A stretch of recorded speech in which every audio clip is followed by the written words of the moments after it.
অনেক দিন ঘরে বসে থেকে থেকে খুব ক্লান্ত হয়ে গেছিলাম। তো অনেক দিন ধরে ভাবছিলাম যে কোথাও একটা বেরোবো। তো এই ভাবতে ভাবতে যেমন ভাবা সেমনি কাজ। চলে গেলাম বাড়ির কাছেই একটা রেস্টুরেন্টে। কোথায় গেলাম সেটা দেখতে গেলে ব্লগটা পুরোটা দেখতে হবে। তো যাই হোক, দেখো ওদের অ্যাম্বিয়েন্সটা তো আমার খুবই ভালো লেগেছে। আর আজকে আমার এক ভাই আছে, তার বার্থডে।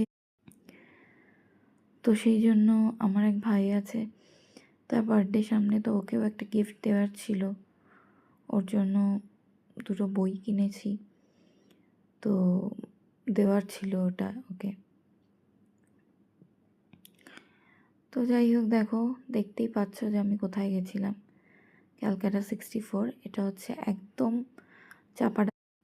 এটা একদমই বারাসাত চাপাডালি মোড়ে। জাস্ট একটা, যেখানে মধ্যমগ্রামের অটোগুলো দাঁড়ায়, ট্রাফিক পুলিশ কিয়স্কটা আছে ওইখানে।